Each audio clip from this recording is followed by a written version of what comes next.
Hi, and welcome back to yet another video.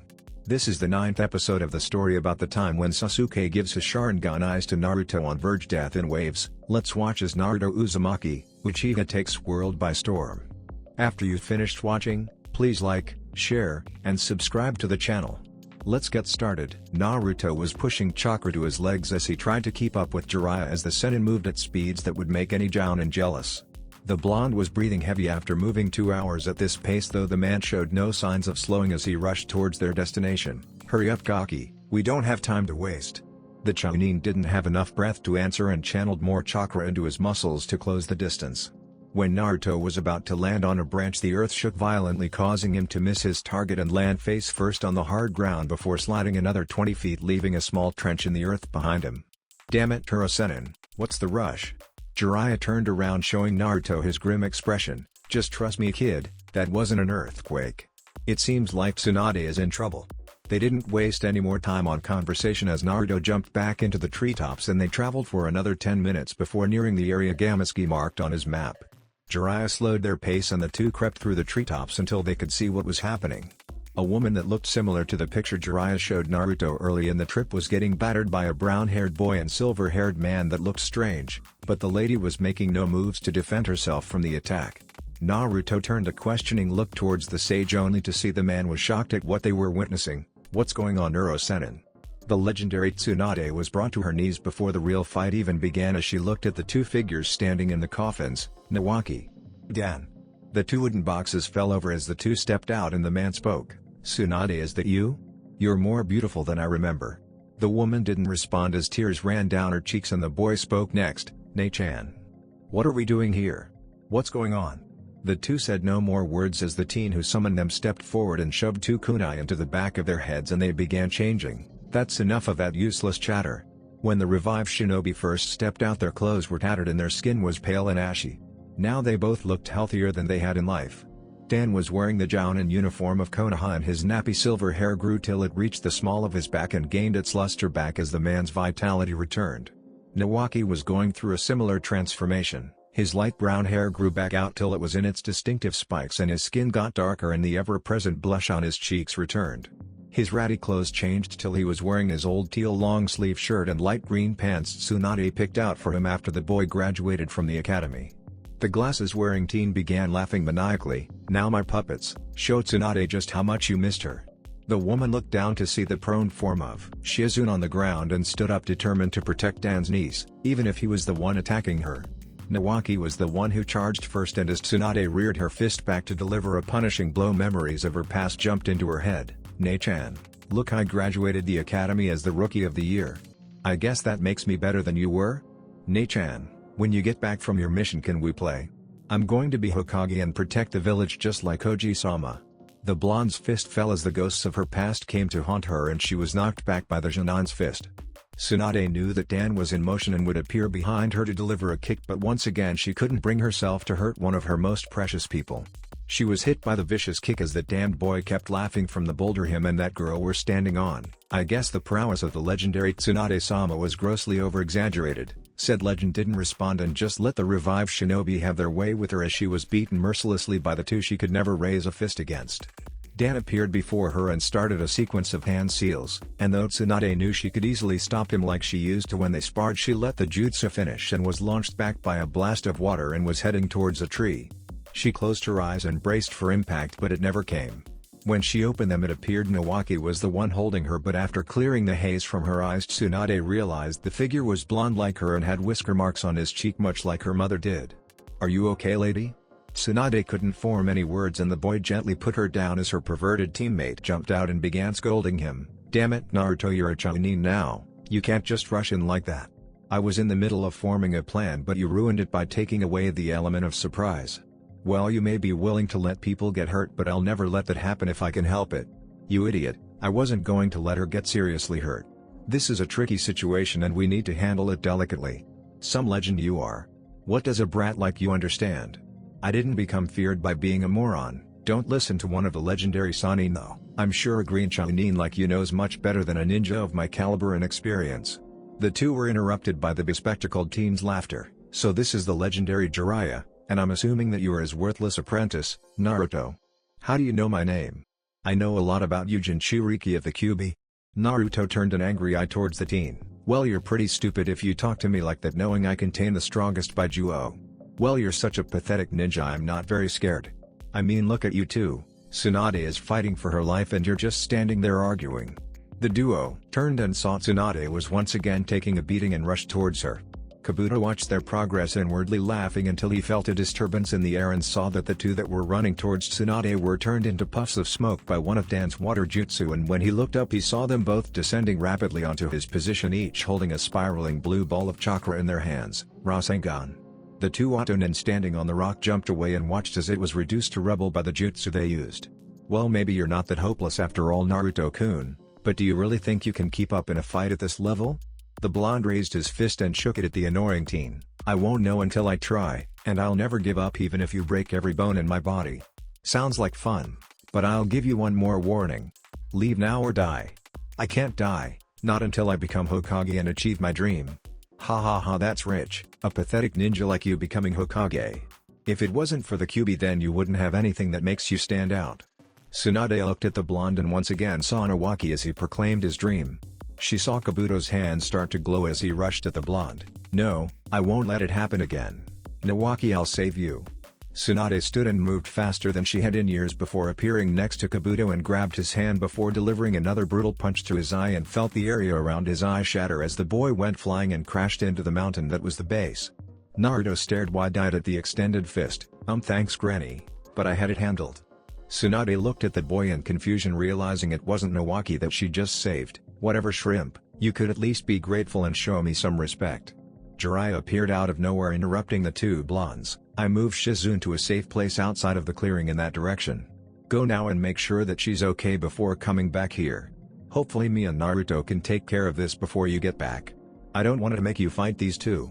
Tsunade nodded at her teammate's words as she looked at the young Chunin. Naruto. It couldn't be. Kushina, is this your son? It looks like he grew into a shinobi you and Minato would be proud of.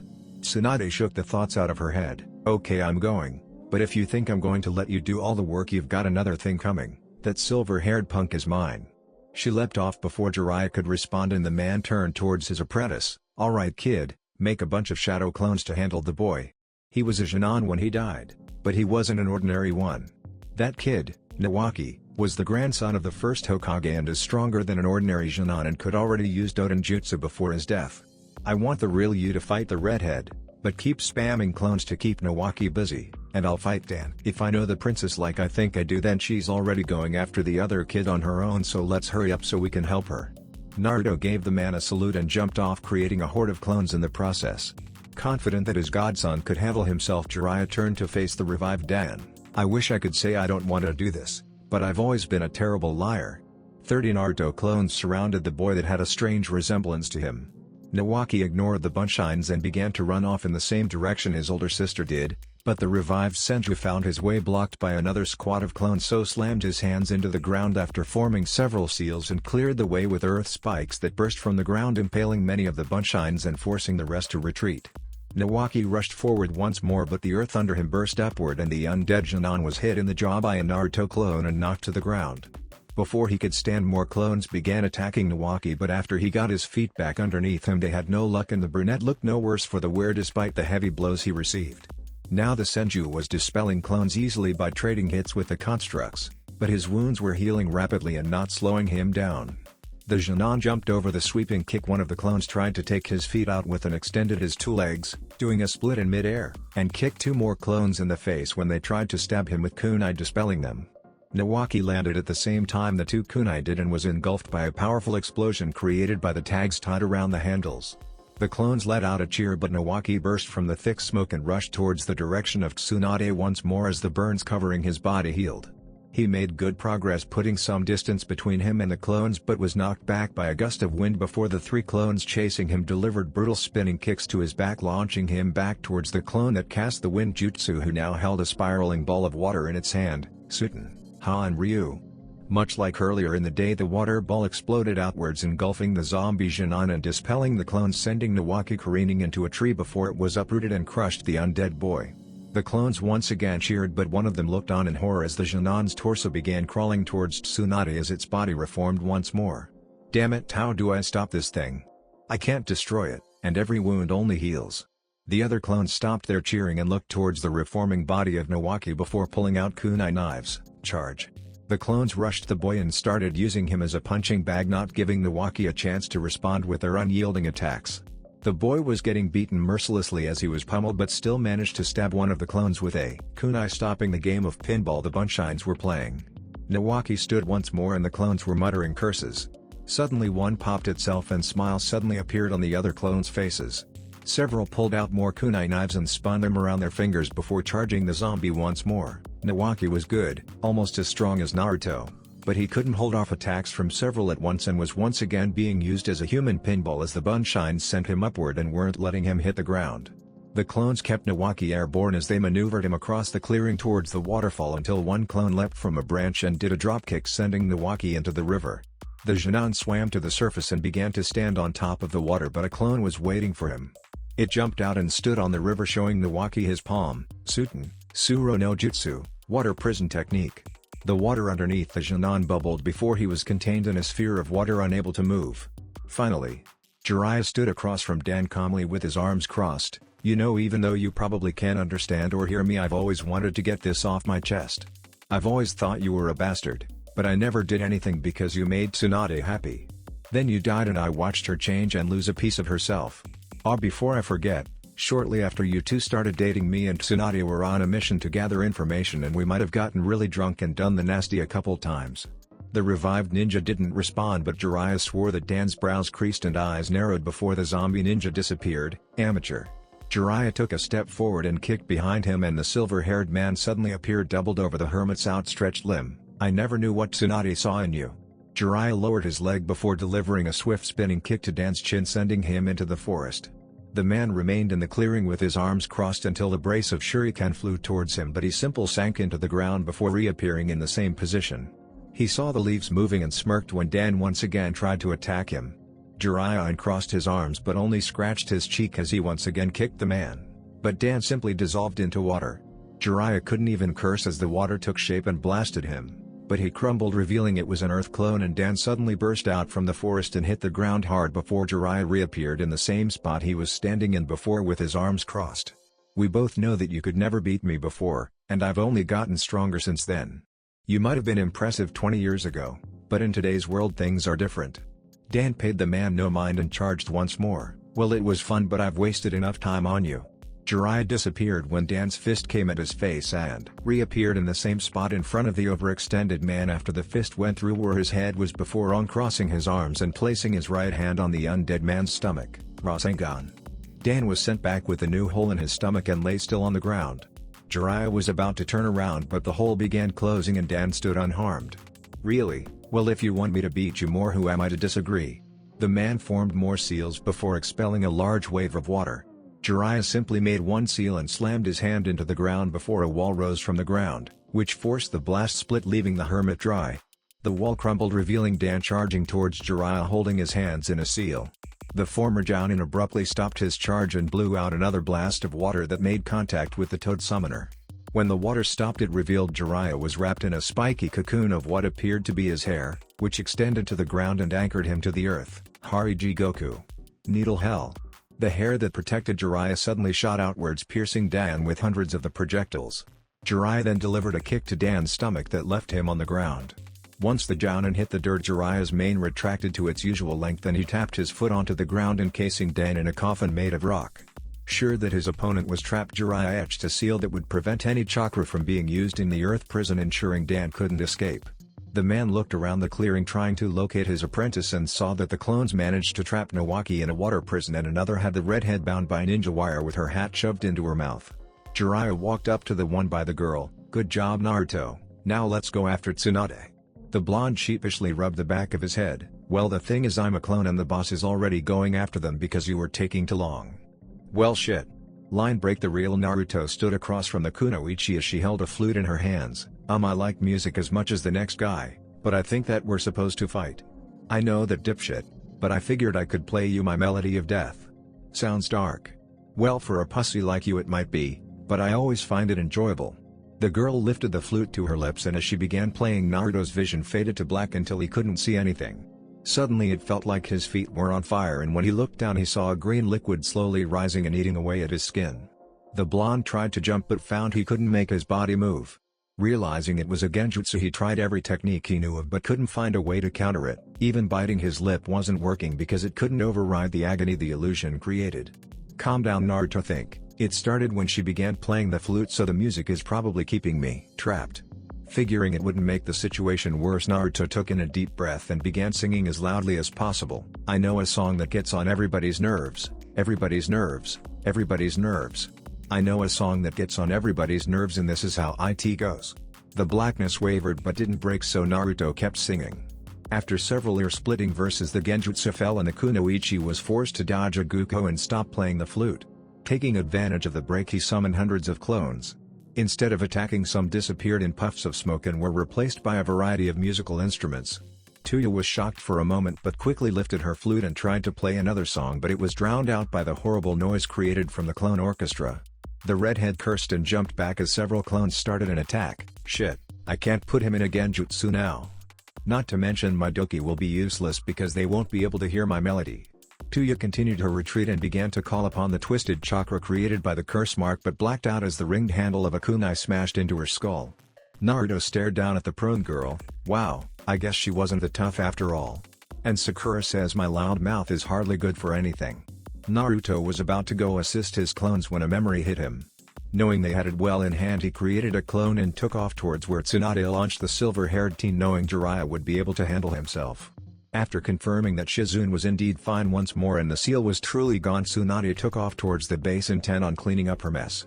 The blonde jumped up the mountainside till she reached the hole that she created earlier and walked inside, heading towards her former patient's room, intent on tying up that loose end first. But when the busty kunoichi punched in the door, she saw Kabuto trying to wake the boy. He quickly turned when she smashed through the door and pushed the glasses up his nose as the light reflected off them, hiding his eyes from view. Not bad, Tsunade-sama.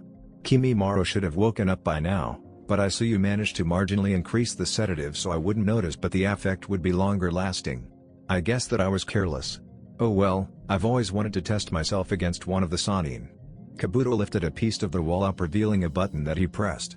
The teen then grabbed Kimimaro before jumping out the opening hole in the wall and sliding down the mountainside.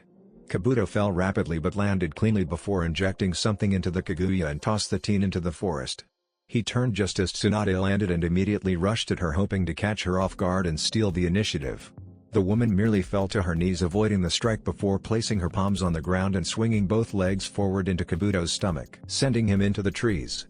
He emerged shortly after, walking without a problem. Not bad, but such attacks won't work on me. Tsunade huffed and tossed her green jacket to the side before taking a loose stance. Well, I didn't know that you could heal yourself that fast. Regeneration is pretty tricky after all. Kabuto couldn't respond because Tsunade attacked after finishing, and he was forced to dodge and watched as the woman's fist impacted the ground, making a crater at least 20 feet deep. Kabuto couldn't admire it though, because as soon as he landed, another fist was heading for him and he found himself flying towards a tree before he crashed through it while coughing up blood. He felt his chest and winced, realizing that there was a dent where she hit him and most of his ribs were broken by the tree. The shinobi stood and breathed easier as he focused his chakra into the damaged area and felt his wounds mending and was able to dodge the next attack easily. Tsunade didn't stop though and kept up her assault, attempting to deliver a killing blow to stop the kid from healing himself, but the teen didn't let another attack hit and she was starting to feel the temporary boost from the soldier pill fading. Tsunade took a deep breath and squashed the anger that was blinding her as she faced the boy once more, except now he was going on the offensive and rushed forward with chakra scalpels surrounding his hands. Tsunade was able to avoid his strikes with practiced ease, and when she couldn't was able to redirect the attacks to a minor muscle group that she could easily heal while doing battle and not affect her too much. I really did lose some steps. To think a whelp like this is giving me so much trouble. Tsunade didn't let those thoughts through, knowing the danger of thinking like that during a fight. The kid was getting cocky, but for good reason, because it was plain to see she was getting slower and the attacks were coming closer to her vital areas. Knowing she wouldn't be able to hit him with a direct attack, Tsunade made her moves more sluggish and left more openings, hoping to lure the teen in. After several more minutes of this, the boy moved to take advantage of an opening, only to find his arm held in a vice grip before punches rained onto his skull. After a vicious barrage, Tsunade released the arm and delivered a right cross that shattered the teen's jaw and delivered a fierce kick, launching her opponent across the clearing. She went to pursue, but the kid recovered quickly and he pulled out a kunai. but instead of raising it in defense he used it to slash his wrist, drenching the charging blonde in blood, and the legendary medic immediately went into shock at the sight of the blood. To think one of the most renowned healers on the continent would be brought to her knees by the sight of blood. How the mighty have fallen. Kabuto was about to finish the job when some rustling in the woods caught his attention. The teen turned holding the bloody kunai but smiled when he saw Kimimaro stumble out from behind a tree. "Oh good Kimimaro, the adrenaline shot worked. Please try not to speak too much because we don't want people looking for our master." The pale teen continued walking, gaining balance as he walked. "Of course, let's hurry and return to him. I am ready to go, I haven't felt this good in a long time." Kabuto turned back towards the shivering blonde as he ate a blood pill. "Well, you'll have to thank Tsunade before we kill her. Why don't you do the honors? Her death will make our lord very happy." The teen didn't respond, but a blade of bone erupted outwards from his hand. He stopped when he was in front of the cowering blonde and pulled it back. "I thank you for making me useful once more. It's nothing personal, so I shall make it quick." Tsunade saw the bone coming but could only close her eyes, hoping what the Kaguya said was true. "I hope that I'll see everyone in the afterlife."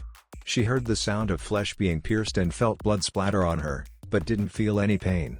When she opened her eyes she saw a blonde mop of hair with a bone jutting out of the left side of his body, dangerously close to his heart. "And Naruto."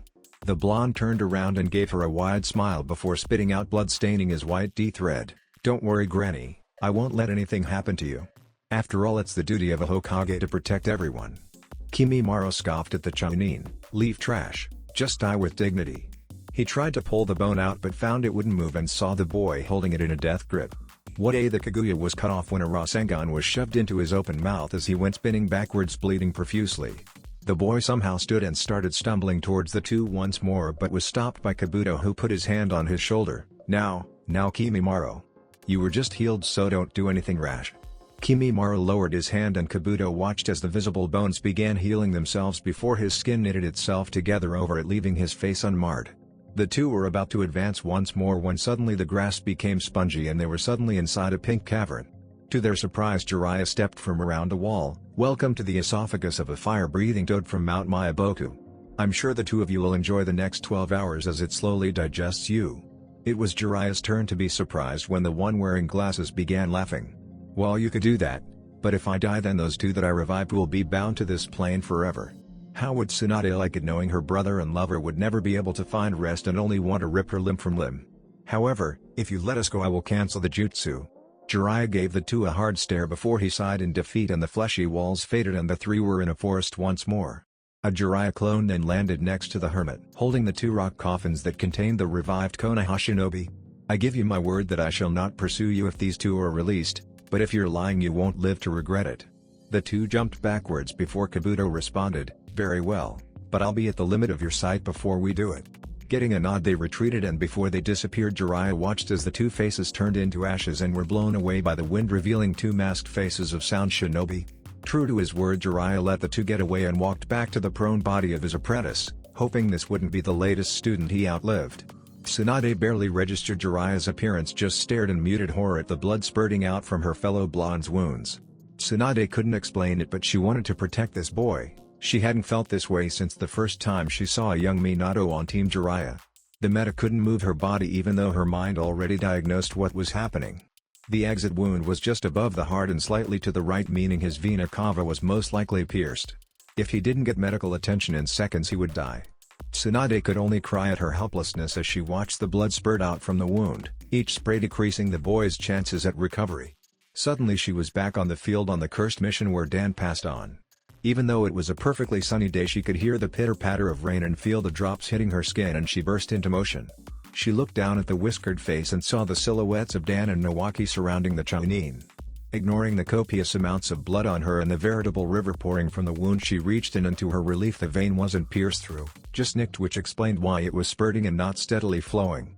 She used her nimble fingers to pinch the wound and stop the bleeding before using her healing chakra to repair the rib.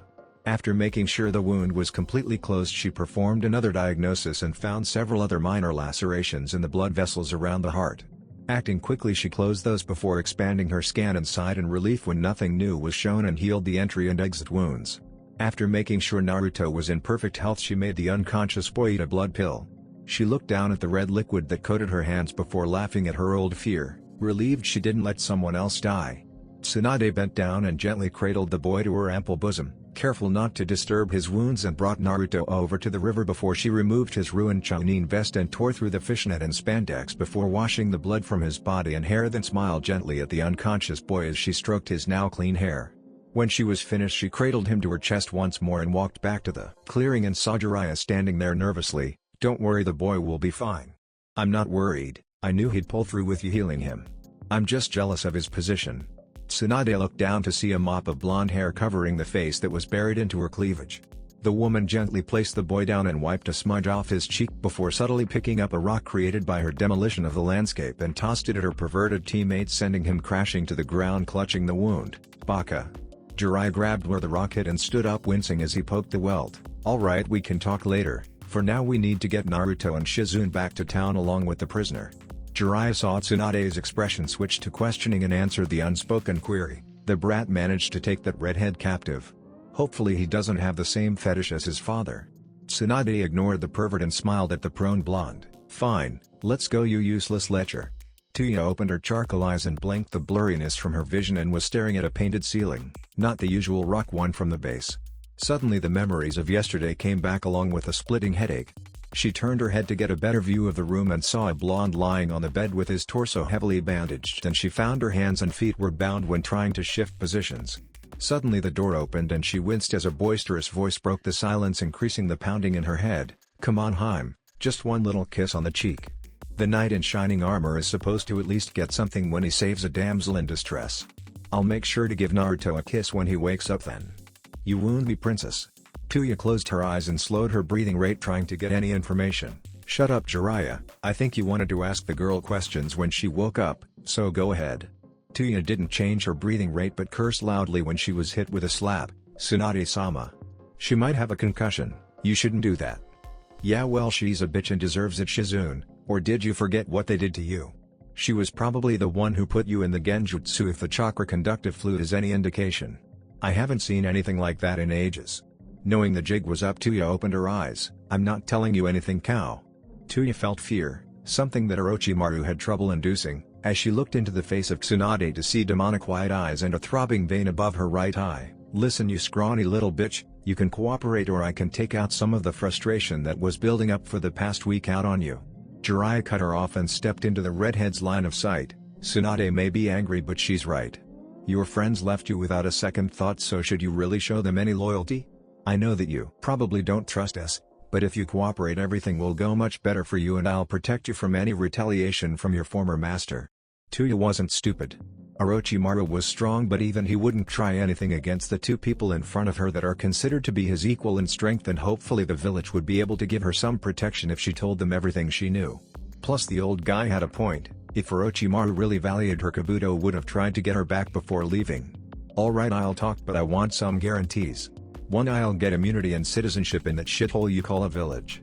Number 2, my previous affiliations will be buried deep. And 3, I want a pension to live off of."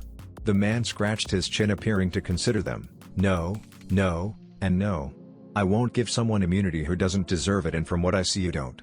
Your previous affiliation will be known by anyone above Jounin level for safety reasons, and I'm sure you'll get some money at the beginning, but you'll need to get a job after getting adjusted." "Well, I'm not talking then, fagbag." Jiraiya walked to the closet in the corner of the room and opened it, revealing an unconscious sound ninja slung over his shoulder. "This man is in a coma so severe that even a Yamanaka couldn't get anything from his mind, so pay attention." Jiraiya placed the man on the floor in Tuya's line of sight and simply raised his index finger and poked the unconscious man. He was engulfed in a puff of smoke, and to Tuya's surprise an unconscious frog was revealed. "I can just hand you over to Aviki, and when he's done I'll turn you into a frog and send you to a restaurant so they can make frog legs." "Well, when you put it that way I might talk." The man smiled widely. "Good, if you cooperate fully and give us useful information you will probably only get house arrest, probation, with a possible avenue towards citizenship. Now we're going to get lunch, do you want anything?" "Whatever is fine." "Okay, but don't bother trying to escape because I will find you." The door closed as they exited and Tuya sighed before seeing the remote control for the TV within reach of her fingers, but as she went to press the power button it was knocked off the bed. "Fuck me." Suddenly a groan reached her ears and she saw the blonde that beat her yesterday sitting up. "What, where am I?" "In a hotel room, dickwad, Tuya chuckled as the blonde almost jumped out of his clothes and turned to see her, showing that he kept his left eye closed. Oh, it's just you. I was worried for a second. Just you? What's that supposed to mean, shithead? I thought it was someone dangerous. I'm plenty dangerous, you sloppy cunt. Well, your mouth is foul and your music sucks, but besides becoming deaf I've got nothing to worry about. You rely too much on that flute of yours. Tuya was seething and leveled the blonde with a death glare, but it didn't have much effect, which only made her madder. Yeah, I'm going to take advice from an enemy ninja. The blonde huffed and faced away from her. Yeah, well, you need all the help you can get, so I wouldn't be too picky. Tuya was about to undo the straps and beat the blonde to death no matter the consequences until there was a knock on the door. Great, those fuckers probably forgot their key or something. Naruto ignored her and grabbed his headband before he opened the door, but he was 100% sure that it wasn't anyone he knew when two sharingan eyes staring at him, so he closed his right eye and opened his left while dropping the black band. Wait, the only other Uchiha alive is Sasuke's brother. Shit, what could he be doing here? This guy killed an entire ninja clan in a night, and it's supposedly the strongest one too. I may have vowed to kill him for Sasuke, but I'm nowhere near ready yet. Hello Naruto-kun, would you mind coming with us?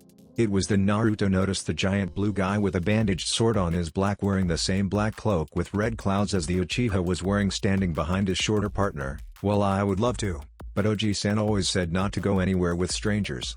The blue-skinned man laughed. We've got a comedian, Itachi-san. Maybe I should cut his legs off and shove one in his mouth so we don't have to listen to him. We can't play around. He is now with two of the Sannin, so we must move quickly.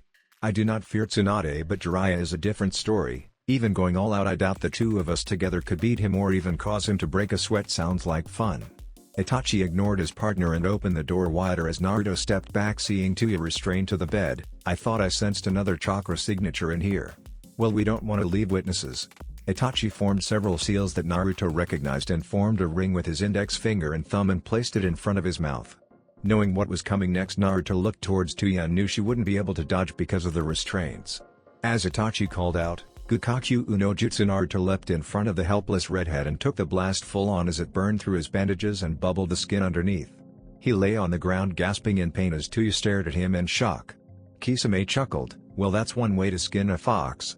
He bent down to pick up the prone body, but unbeknownst to him Naruto was calling out to the QB, "Fox, give me some chakra." Kisame was forced to step back when a sickly orange chakra began leaking out of the boy's body before taking on the shape of a fox with two swinging tails behind it. Tuya watched as the boy stood and the wounds on his back began healing. Once they were completely mended, the chakra-covered boy roared and the shockwaves blew the wall in front of him out and sent the two missing nin crashing through the bathroom wall into the adjacent room. Fortunately, it was empty. Itachi dodged the chakra claw that followed, and Kisame simply raised his sword as it absorbed the chakra before letting out a whine. Well, looks like Samata actually doesn't like a flavor of chakra. What a surprise. A black ball of chakra gathered in front of Naruto's mouth before it turned into a chakra beam that made Kisame dodge. Turning his attention away from the shark man, Naruto turned to face Itachi and clapped his hands together, sending a vertical crescent of chakra towards the Uchiha, who neatly sidestepped and launched another fireball, but it didn't do anything against the fox cloak. He was about to use its Tsukuyomi before getting cornered in this tight area that would result in a painful death when he felt something impact with his back. He quickly shook off the cobwebs and saw the two of the Sannin that remained loyal looking at him and his partner with fury. Kisame, it's time to go. Jiraiya stepped forward. No, you don't. I'll kill you both here. Itachi tilted his head towards the snarling Naruto. You could, but there's no telling the damage an out-of-control Jinchuriki would cause before you got through with us. Jiraiya growled but let them get away as he pulled out a piece of paper and stuck it to the blonde's forehead in a burst of speed, causing the chakra to disperse. Tsunade just stared at the damage done to the hotel. What was that about, Jiraiya? The hermit was about to answer when Tuya spoke up instead. Akatsuki. Jiraiya spun on a dime. What do you know about Akatsuki? The girl gave him a smirk. Well, I could take. Tuya was cut off by the man's hand around her throat as he pushed her into the bed. There is no bargaining here. Either you tell me now or the deal's off and I'll send you to the Eon department and give the most sadistic people their free reign. He loosened his grip and Tuya rubbed her neck. Fine, you jackass. I won't tell you the whole story till we get back to your shitty village. Kabuto isn't the real brains. He's the right-hand man of the real boss and was the head spy in Konoha until recently. We both were here on the orders of Orochimaru, and he said that we should avoid contact with Akatsuki at all costs and to stay away from anyone wearing red clouds. Jiraiya and Tsunade exchanged grim looks at the mention of their wayward teammate, and he spoke once more. Alright, well I guess we should all head back to Konoha. Tsunade gave Jiraiya an angry look. I know you told me the old man wants me back, but there is no way I'm returning to that cursed village. Before Jiraiya could plead again, Naruto's raspy voice did, shut up granny, you're definitely coming back with us because as a future Hokage I can't fail a mission. Tsunade's brown orbs softened as she looked at the blonde, but before she could answer his stomach growled. Jiraiya looked at the bag of food in Shizune's hand and gave a devious smirk that would make Orochimaru proud after he saw the look Tsunade was giving Naruto. Well Tsunade, we all have food except Naruto, so why don't you and Shizune take Naruto to lunch and get acquainted while I chat with Tuya? Shizune walked behind the two volatile blondes holding as they argued about where to eat. Usually the brunette would attempt to defuse any arguments her master was in before the other party got hurt, but Tsunade appeared to be enjoying it, so her assistant let it go on and showered Tauntaun with affection, glad that their pet had made it through the ordeal. Shizune left the pig in the hotel room before going to look for Tsunade and they never checked out, so Tauntaun was trapped and they had to pay for 10 days. And had to pay extra for cleaning on top of it because of Tauntaun's droppings. Thankfully Jiraiya volunteered to pick up the bill. The resourceful pig managed to survive on the healthy food Shizune left in the fridge that the brunette would sometimes eat instead of meals from dingy taverns or casinos that her master would drag them to in her escapades. The pig started to squirm, so Shizune let her go and the little porker jumped straight onto Naruto's shoulder, then on top of his hair, though it didn't interrupt the argument. Listen Bachan, I just had a near-death experience, so I need food that pleases the soul, otherwise known as ramen. Did you hear that? Do I need to speak louder for you, baba? Damn it, brat, don't call me old. I'm the best damn doctor in the elemental nations and I say your body needs vitamins and proteins to heal properly. Naruto stuck out his tongue. Whatever, I always eat ramen after I'm hurt and I'm a super awesome ninja. I made Chunin in my first exam. Tsunade bent over and gave him a gentle flick on his uncovered forehead. Well, I was already a Chunin at 11 and Jounin at 14 shrimp, and on top of that I healed you, which means you have to listen to me until I say you're 100% or I'll strap you to a bed to make sure you obey me. Naruto gave a fearful nod at the maniacal glint that appeared in the woman's eye as she said the last sentence. Yes, Tsunade Bakken. And don't call me that. Fine, old lady. Tsunade promptly pinched Naruto's lips between her fingers and began to drag him down the street despite the boy's muffled protest. Shizune followed along embarrassedly down the alley the townspeople created for the trio as Tauntaun let out an oink from the top of Naruto's blonde locks. Eventually Tsunade settled on a donburi stand and let go of the Chunin's lips once they were seated. The man came up to take their order and Naruto gave Tsunade a smug grin. I'll have one of everything.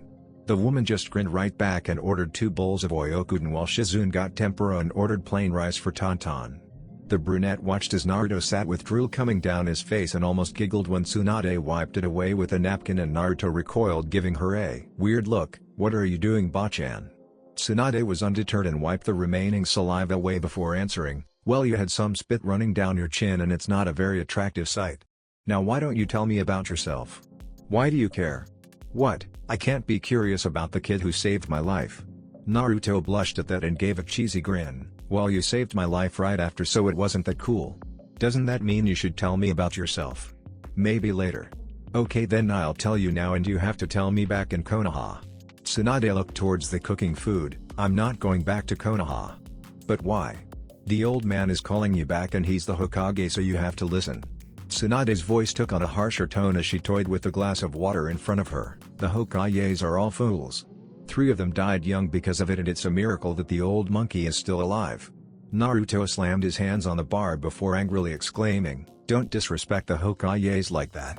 They gave their lives to save the village and we're all heroes. Sundai Meijizan is a great man and I won't stand for a hag like you to disrespect him. Shizune saw the vein throbbing on her master's head and grabbed one of the woman's green sleeves. Tsunade-sama, please calm down. She simply shrugged out of Shizune's grip before staring the boy down. What did you say? I guess your hearing really is going in your old age. To become Hokage, that is my dream. I won't allow you to disrespect the title or the men who held it. Tsunade slumped to her chair in defeat. I'll tell you what, brat. We'll go back to Konoha for good, but you have to give up your dream. Naruto's eyes turned blue as ice as he glared at the busty blonde. I can't give up on my dream. I made myself a promise, and I never go back on my word. Besides, if you can't keep a promise to yourself, then what good is it to give your word to other people? Tsunade had no answer as she lost herself in the past. Remember Nawaki, real men don't go back on their word. I know, I'm gonna become like Ji-chan and take on the title of Hokage one day, Because becoming the Hokage is my dream. It appeared the man was waiting for them to finish their spat because he took advantage of the silence and placed all the dishes in front of them along with refilled glasses in their bill. Tsunade never bothered to respond and they ate their meal in silence, and Tsunade pulled out what looked like a stuffed, topless woman wearing skimpy pink panties. Tsunade then pulled down the pink underwear, revealing a slot, revealing it was filled with money, and put down the required amount along with a generous tip. "Thank you, Jiraiya, for the donation of your wallet." They left the stand heading back towards the hotel with Naruto leading the way and the two kunoichi following, though Shizune noticed Tsunade kept glancing towards the boy as they walked. As the three neared the homeland, Tsunade picked up the pace until she was next to the Chunin. "Listen Naruto, I want to apologize about what I said back at the stand. Let's just say I have my reasons for saying that, but it doesn't mean I should belittle your dream or ask you to give it up. I think it's a good thing that you don't go back on your word. It's always been a quality I respect in a man."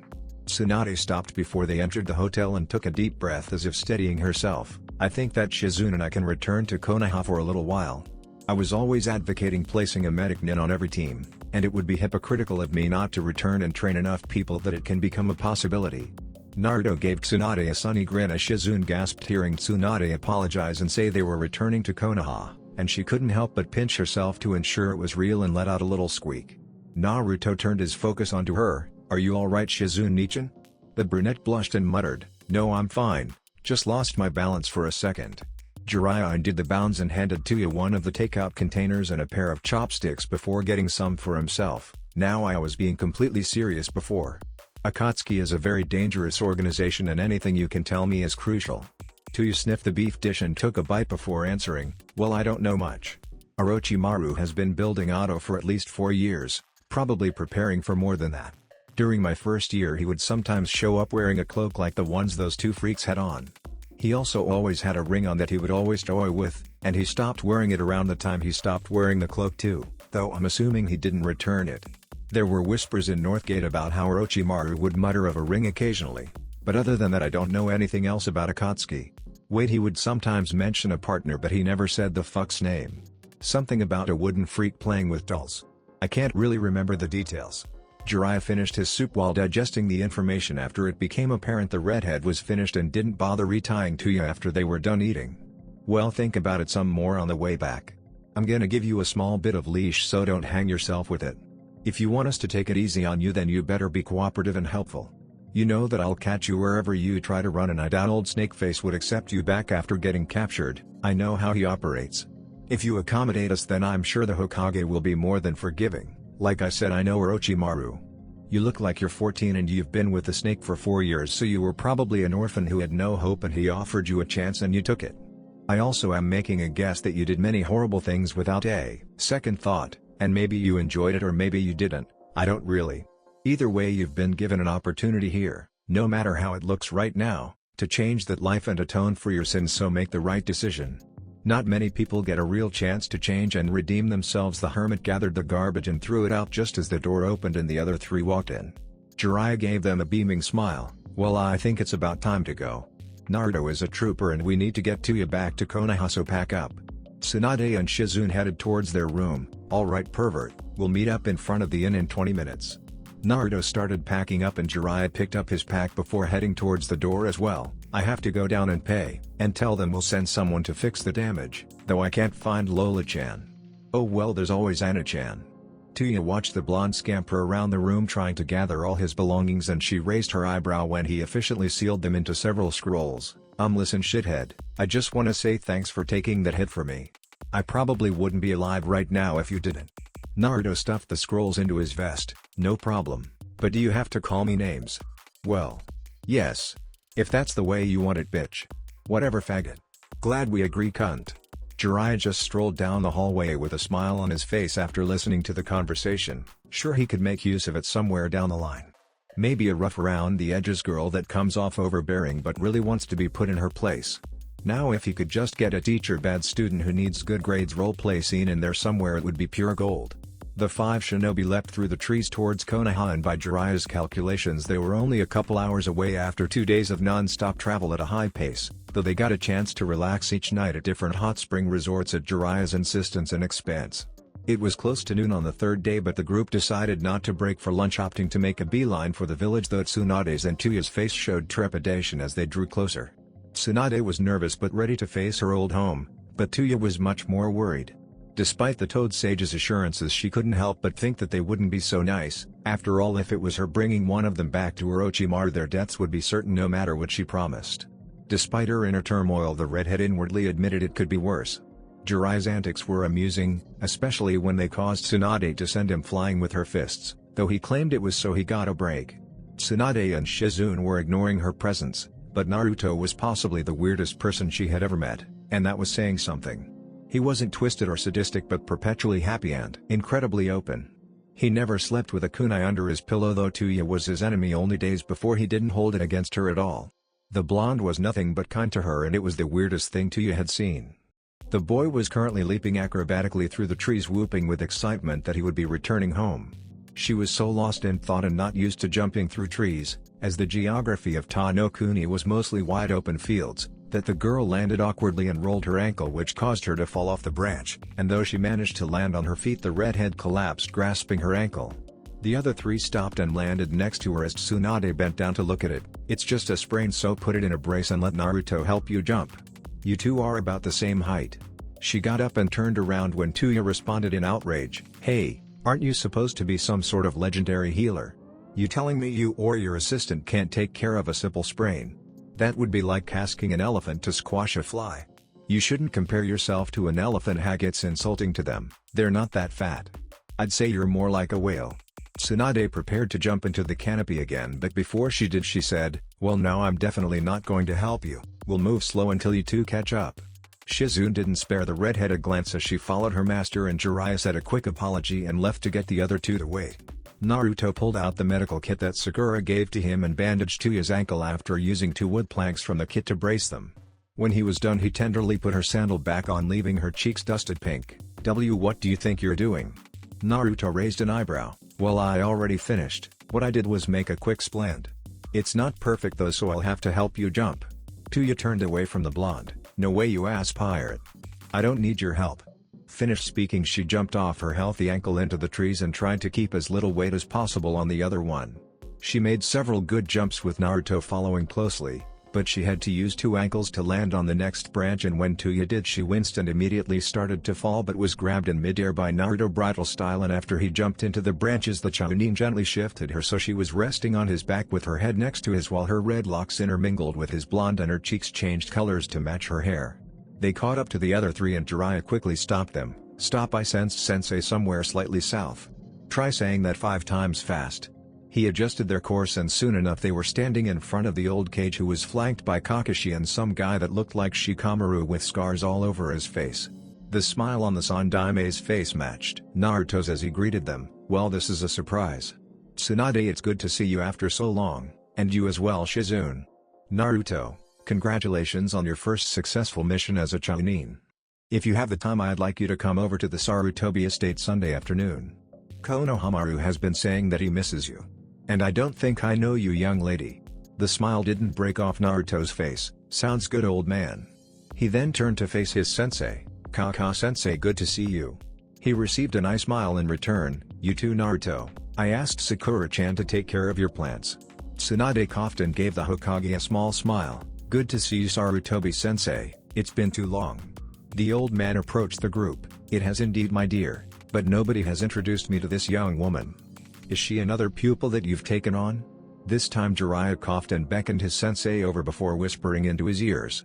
The man's eyes widened. "Well, I think it's time to get moving. We're returning from a meeting with the daimyos of Hai and Kaze as well as the Kaze Kage, outlining the details of our new alliance, and I'm anxious to return to the village." Sakura was waiting at the gate along with most of the village, as the Hokage was due to return within the hour and it was customary to greet their leader at the gates. She was happy for the greatest protector of Konoha to return, but she was more anxious for another. "Naruto, I can't wait for you to come back." "Chami neither. First we'll take him out for some ramen and listen to his story about the mission. We'll get close and put some moves on and then go back to his apartment and do the naughty things they describe in our romance books." Sakura blushed at her inner self's suggestions and the images she was receiving. "Absolutely not. I couldn't do something like that so suddenly. It's too embarrassing." "Fine, but we should at least do some heavy petting." Before the pink cat could formulate a response, the crowd broke out in a cheer and she pushed her inner voice aside and jumped on top of a street lamp to see the Hokage returned along with Kakashi, 2 women, and Jiraiya was with him. But she only had eyes for Naruto until she saw the girl resting on his back and getting cozy with the blonde, and anger replaced joy. "I'll kill that bitch. I know the perfect way to dispose of the body too." The Hokage made a short speech and the crowd started to disperse, but Sakura set a course so she would intercept with her teammate who appeared to be following the people to the Hokage tower. She landed on the street in front of them and gave Naruto a cheery smile. "Hey Naruto." If Sakura's smile was cheery, Naruto's was blinding. "Sakura-chan." She bashfully twisted her foot back and forth as she faced the blonde. I know you're probably busy, but when you're done, do you want to get some Ichiraku?" It seemed impossible, but Naruto's smile reached greater proportions before it fell and he answered, "I'd love to, Sakura-chan, but I'm beat and have to do all that post-mission crap again, so I'll be busy. How about we go to lunch tomorrow and you can choose where we go?" Sakura nodded. "It's a date." Tsunade leaned down and inspected a nervous and blushing Sakura. "Cute. Is she your girlfriend, brat?" The two were already blushing after Sakura's proclamation, but they only got darker as the duo stammered denials as Tuya chuckled. "Well, it would make sense for a faggot to go after someone flat like a boy. I'm sure once you get some curves he'll dump you." Shizune could have sworn she saw the second coming of Tsunade as the air around the Jinan darkened and her eyes turned white as a familiar vein pulsed above her right eye. "And who are you, bitch?" "I'm Tuya Skankura." Naruto gave Sakura an embarrassed smile. We met her on the mission and she sprained her ankle, so I'm carrying her." "Just ignore her mouth, she talks to everyone like that." Sakura gave Tuya one last glare before facing Naruto with a cheery expression. "Well, I'll see you tomorrow, Naruto." The group walked towards the Hokage's office and Sarutobi couldn't help but smile when Tsunade began teasing the blonde, hoping that she found her heart once more. They arrived at the tower and Naruto was dismissed and hurried back to his apartment. He ran up the stairs and slammed the door before stripping and tossing his dirty laundry into the hamper in the hallway that Sakura got him and jumped into the shower after grabbing a towel. After a good scrub, Naruto changed into his comfiest pajamas and made water for several cups of ramen. After devouring a good portion of his ramen supply, the blonde burped and sat on his couch to relax. Just as he was about to turn on his television when the door slammed open. Tuya was surrounded by the Hokage and the 2 loyal members of the Sannin as she outlined what she knew of Orochimaru. The only base she knew the coordinates of was Northgate, and it was doubtful anything useful remained now that she was captured, though she revealed the rough locations of several other bases. She also detailed the makeup of the village, saying it was simply a number of bases spread throughout Tano Kuni and some in other nations like the small one near the Haicha border. So far the 3 were disappointed, but the redhead was saving the best for last. "That's most of what I know, but there's something that I think you won't like very much. Around 4.5 months ago, this dumb bitch named Karen reported to Northgate to help in a top-secret project. She was relatively new and used to serve as a spy in Kusa, but she has a nifty trick that lets her heal people and has decent medical capabilities, so helps assist in experiments. Anyway, there aren't too many girls working for Orochimaru, so I was the only girl her age in the base, so she was always making a nuisance of herself. Eventually the dumb cunt let it slip that she was working on a classified experiment, and after wheedling her for a week I found out what it was. That Kabuto prick that you 2 met on the last mission used to pose as a Jinan to spy in Konoha, and he was able to send Orochimaru DNA from the Uchiha as well as some sperm he extracted from the boy, probably the fairy's favorite part. Anyway, she was trying to clone it, which she said was failing miserably, but one egg managed to get fertilized, so Orochimaru has a baby Uchiha in the oven. It turns out during the physicals the doctors were instructed to take embryos from the females, and they used the strongest or ones with unique abilities. The old man sighed as he tapped the ash from his pipe. "I truly regret not being able to deal with Orochimaru all those years ago. I had no idea that he would fall this far." The man placed the pipe on his desk and steepled his fingers while he thought, "Well, there really isn't much we can do about it now. Don't compromise your network, Jiraiya, but try to add sources to look for Orochimaru. I'll send some Anbu teams to scout out Northgate immediately. In light of your cooperation, I'll be lenient with you too, ya. Tonight I want Tsunade to keep an eye on you, and tomorrow we will place a seal on you that will allow me to kill you no matter the distance." He raised his hand to forestall the complaints he saw forming in Tuya's visage. "Don't worry, my dear, I can't and won't kill you on a whim. I am the only one who can activate the seal, but I need to get authorization from several people to get access to the control seal. After the seal is placed on you, we shall adopt the cover story that Tsunade took pity on you and took you in a couple years ago. You show an interest in medical jutsu but don't have the chakra control, so are learning genjutsu until you get it up to snuff. And about your curse seal, We have methods to seal it off which we will use, but under extreme situations you may use it. After we will release that she found you in an auto base being experimented on and took pity on you. If everything goes smoothly I will instate you as a Jonin in 6 months when the next batch at the academy graduates, though I won't place you on one of their teams. Now as you can see I have paperwork to catch up on, so you are all dismissed. And Tsunade, you can charge any hotel you stay at in my name. The healer turned and gave her sensei a wink. That's no problem, I already have a place in mind. Naruto looked up in shock at his door and sighed in relief when he saw it was Tsunade, Shizune, and Tuya. What are you guys doing here, and why didn't you just knock? Tsunade ignored the boy and strode towards his bedroom before dropping a bag on the floor and flopping on the bed. Me and Shizune will sleep in here for tonight I guess. I gotta say you have a comfy bed, brat. Naruto entered his room. What's going on? Tsunade swung a key around her finger. I made Jiraiya give me the key because we don't have anywhere to go and we're staying here for at least a night. The woman stood and walked into the hallway, opening the door next to the bathroom revealing a closet. She then turned and opened the door across the hallway revealing a spacious room that was filled with training junk. This looks good enough, clean this place out and we'll set it up for us tomorrow. Bachan, why didn't you guys just get a hotel? Tsunade turned her teary eyes towards the Chunin as her bottom lip quivered. Naruto, are you saying you don't want us here? He rapidly waved his hands in front of his face. No, of course not. Her face quickly morphed into one of cheer. Good, then set up the couch for Tuya. But why don't you? And that's my room. Tsunade crouched down until they were at eye level and ruffled his blonde locks. Naruto, it's rude to refuse a lady like that. I don't see a lady, I see a hag. Tsunade's head grew to epic proportions. What was that? Naruto chuckled nervously. Hee hee. Nothing? Tsunade was already walking towards the kitchen to join Tuya, who was snooping in his cabinets while Shizune settled onto the couch. Hey asshole, what do you have to eat in this dump? Nothing, slut. I just got back from a mission. Well, get me food, dick licker, I'm hungry. Naruto grumbled and went into his room and changed into some casual clothes before grabbing his wallet and leading the three girls out into the village, grateful that the populace was ignoring him and casting looks of awe towards Tsunade. He eventually stopped in front of Ichiraku and made to lead them in until Tsunade complained. Hell no, brat, I want real food. Well, pay with your real money. Tsunade begrudgingly followed the boy into the stand and took a seat as Naruto called out for the stand owners. Soon enough a smiling face emerged around the curtain as a man stepped to the front. Naruto, you're back. It seems like you're always in and out of Konoha nowadays. Tucci stopped and took in the rest of the people with him before bowing hastily. Tsunade-sama, it is an honor to have you here. The woman just waved. Please don't bow. It's been a while, Tucci. Naruto gave the old man a weird look. How'd you know Bachan, Tucci Jizun? Well, your mother used to drag her in here from time to time. Tsunade laughed. Ha, time to time. Kushina was always bringing us here, remember Shizune? Shizune nodded with a faraway look in her eye. Yes, Kushina-san could really put away the ramen. Naruto gave Tsunade a questioning look. You knew my parents? The healer gave him a sad smile. Yup, I was close to both of them.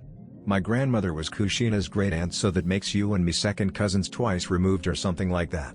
And Minato was such a cute little boy that he wormed his way into my heart. Tuya and Shizune stayed quiet and ate their ramen as Tsunade told Naruto stories about his parents. Naruto lay on the mat he stored in the closet and put on the floor near the couch that he set up for Tuya.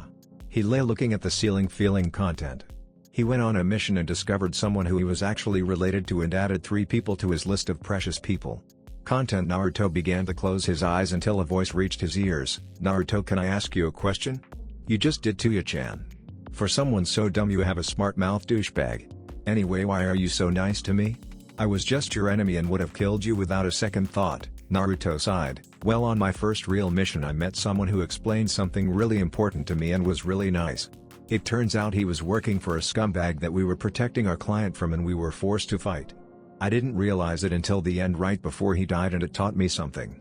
His name was Haku and he lived a hard life, but the demon of the mist Momochi Zabuza saved him and Haku swore fealty to him. If we didn't have to fight then I think we could have been friends. It kind of reminded me of you working for Orochimaru. Just because you work for him doesn't make you evil, so I gave you a chance and so far you haven't done anything to prove me wrong. The girl rustled around under the blankets before responding, thank you Naruto. No problem Tuya-chan. It took the redhead a minute to notice it in her hazy state of mind that Naruto called her Tuya-chan and she didn't mind, unlike when Kabuto or any of the other sound bastards did it. With that thought in mind, Tuya went to sleep, actually focused on the future instead of reveling in the present. Kabuto bowed as Orochimaru entered the chamber. "Lord Orochimaru, I hope your trip went well." The snake-like man faced his subordinate with his eerie smile. "It went excellent. It appears young Sasuke-kun's offspring is completely healthy." The teen gave his master a knowing smile. "Please Orochimaru-sama, did you expect me to believe that you went all that way and took all that time just for the child's doctor appointment? I was hoping by making it so blatant you would assume I was telling the truth. I didn't just check up on the child, I called for a secret meeting with Kusagaku.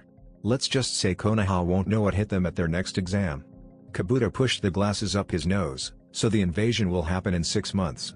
Orochimaru sat in his chair while watching a bug as it flew around a spider's nest. "No Kabuto, I've realized the folly of that plan. I wanted to do that to set the wheels of change in motion, but they're already starting to turn as we speak. I was going to weaken the strongest of the villages to provide the spark that would ignite the world, but I feel that if we wait the explosion will only be bigger, and I think it would be prudent to turn my attention to building Otto into a suitable village for me to lead after I ascend. For now I've proposed a short alliance with the sniveling politicians of Kusa that will only last till the next Chunin exams. I think Konoha has some young weeds that need to be pulled, and I know just how to do it. That is not till later though. On to more pressing matters, give me a report on your task." Well, Kimimaro was healed as far as I can see and should be a suitable host, however the base was completely destroyed along with the shinobi staffing it, and Tuya was either killed or captured. I felt that she was replaceable, and with Jiraiya showing up it was prudent to retreat. I've taken the liberty of sending a cleanup squad to Northgate which is waiting for your word to torch it, and I have ordered tighter security on bases that she knows of just in case. Well, at least things will be quieter around here, and she was one of the weaker seal bearers anyway. I shall wait at least one more cycle before absorbing Kimimaro. No use taking a risk that his disease will return. After all, I have all the time in the world. No, I think I shall give him his old post as leader of the Sound Five, though he shall need a 5th member. Have the young Kaguya travel to Southgate and tell him to recruit Ju-Ugo. Kimimaro always had a way with him." Kabuto bowed deeply before moving to carry out his master's orders. "It shall be done, Orochimaru-sama." The morning sun shone brightly, gently coaxing the citizens of Konoha to rise and meet the new day. "Fuck, go back down, son, it's too early for you to be shining." The blonde rolled away from the sun and tried to get comfortable but found himself unable to get back to sleep. Realizing the futility of his actions, Naruto rose from his futon mat and inhaled deeply. Bacon. The blonde followed the aroma and patted his way to the kitchen to see the back of Shizune's head while she was cooking breakfast. "Morning, Ne-chan." Shizune turned and gave the boy a smile that was too cheery for the early hour. "Hello Naruto-kun, I woke up early and did some grocery shopping for you." Naruto sat at the small table in the kitchen and almost immediately had a loaded plate placed in front of him. "Go ahead and eat, I'm just going to wake up the other two." Naruto wiped the line of drool that started to drip down his chin and dug in with gusto, devouring the delicious spread in front of him. "Damn it, Shizune, let me sleep. This bed's too comfortable to get out of." Soon enough Tsunade emerged from Naruto's room grumbling and sat across from the younger blonde as Shizune placed a plate in front of her master.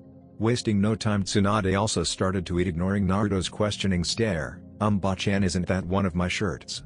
And are those my boxers you're wearing?" Without lifting her head from the plate, Tsunade answered in between bites, "Yup. That's kind of weird, Granny." This time Tsunade raised her head from the plate, causing Naruto to cower in fear.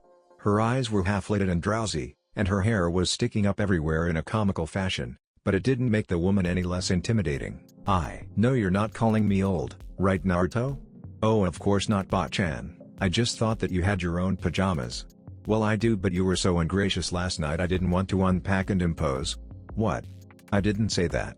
You guys can stay as long as you like." "Good, it's settled. You can clear out that spare room while Shizune and I go shopping to furnish it." "Wait. What?" Tsunade couldn't answer as Tuya's angry voice echoed around the cozy apartment. "What the fuck? Can't you see I'm trying to sleep here, bitch? Shit. Ouch, ow, stop that. That's my ear you're pulling and it's attached to my body, you dumb cunt." Soon enough the cursing redhead was forcefully placed in an empty seat by Shizune, who emerged with 2 more plates for them. Naruto was about to rise and clear his empty plate, but seeing Shizune's glare caused him to reconsider, and once he sat her usual cheerful expression returned. "Well, isn't this nice? All of us sitting here for a group breakfast." Tuya picked up her fork and muttered, "Whatever you say, you psycho bitch." "Oh, Tuya-chan, I have a question for you." The redhead took a bite of the food and began talking, causing her to spit out chunks of egg. "What? Do you prefer apple or watermelon?" While the girl was cut off when 2 small bars of soap flew into her open mouth as she closed her teeth. She immediately began gagging as she rushed to the sink and began washing out the soap chunks as Naruto laughed. "It's not funny, dick licker." The boy only laughed harder when the end or her sentence was punctuated by a bubble forming from her mouth. "It's pretty funny from where I'm sitting, you fucking whore." Naruto once again shivered and looked in Shizune's direction. "Grape or strawberry?" Naruto made his escape as he ran towards his room. "I'm more of an orange guy myself."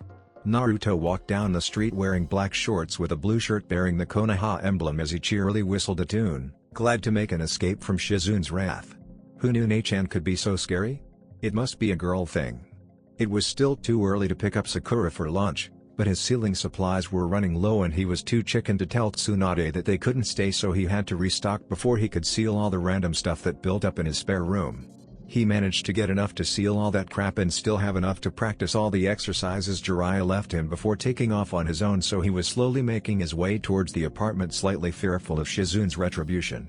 Eventually he could put it off no longer, but when he stepped inside the apartment all his fear vanished before being replaced by laughter. Tuya was sitting in front of him with a deep scowl marring her features while she wore a yellow skirt that stopped a couple of inches above her knees with a baby blue blouse. To top it off, it appeared Shizune forced some makeup on the girl and was currently combing Tuya's red hair into a short braid that reached the bottom of her neck. Naruto burst out laughing. Even the shoe that smacked in his face, courtesy of Tuya, couldn't stop his amusement. The blonde lost track of time while he laughed, only stopping when he heard Shizune's voice. "They're all done. Now isn't that better?" Naruto pushed himself off the floor and took in the scowling redhead before a small blush made its way onto his face. When they were traveling, it was easy to forget Tuya was a girl because she didn't give off any femininity that the girls he knew did, but now it was hard to deny she was a woman. Naruto wasn't a pervert, at least that's what he told himself, but he had to pretend to scratch his lip to hide him wiping the small trickle of blood that was making its way down his nose when the hormonal boy stopped to stare at the girl's budding breasts and saw she neglected a bra when her nipples became visible. The view was short-lived though, because Shizune took one look and gave Tuya a disapproving frown before leading her into Naruto's room, and when she returned Naruto assumed she had a bra on, much to his disappointment, though it didn't stop his gawking. "What do you know, you might like girls after all. Now stop ogling before I don't give you a choice and cut your tiny dick off." Naruto averted his eyes before answering, "Yeah, whatever, I was just surprised that you actually look like a girl." Suddenly Naruto's door burst open, revealing Tsunade, who quickly grabbed the two girls and started making her way to the door. "Alright Gaki, I want all that crap put in scrolls. Shizune cleaned out your closet and gave you a couple shelves for the scrolls." The blonde didn't wait for a reply and dragged the two out the door into the village as Naruto sighed, "Maybe I should have just taken the beating."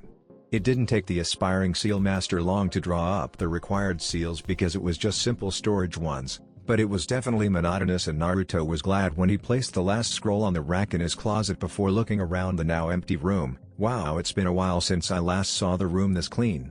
Well, at least not packed with crap. They can sweep and dust it though. It's not like I'm sleeping in here. Come to think of it, nobody has stayed in here since Crosan did that one night. After that I didn't need any more Anbu caretakers. I probably should have just kept it clean because that sucked royally." Naruto looked at the clock before rushing towards his bathroom. "Shit, I need to get Sakura-chan soon or she'll kill me." Shortly after, the blonde emerged with minty breath and not smelling like body odor, so made his way for the door, except when he reached for the handle it suddenly swung inward, smashing him on the face as he watched Tsunade's feet as they walked into the apartment. "Brad, we're back. What are you doing on the floor?" "Damn it, Bachan, that hurt." "What the hell?" The woman bent over and poked Naruto's forehead. "You're not a very good ninja if you can't sense the door about to open." Naruto ignored the woman and started rushing out the door. "Gotta go, I'll be back."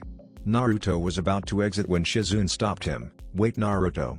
He turned to answer, while the teen started coughing and gagging as he realized she managed to throw a bar of orange-scented soap into his mouth.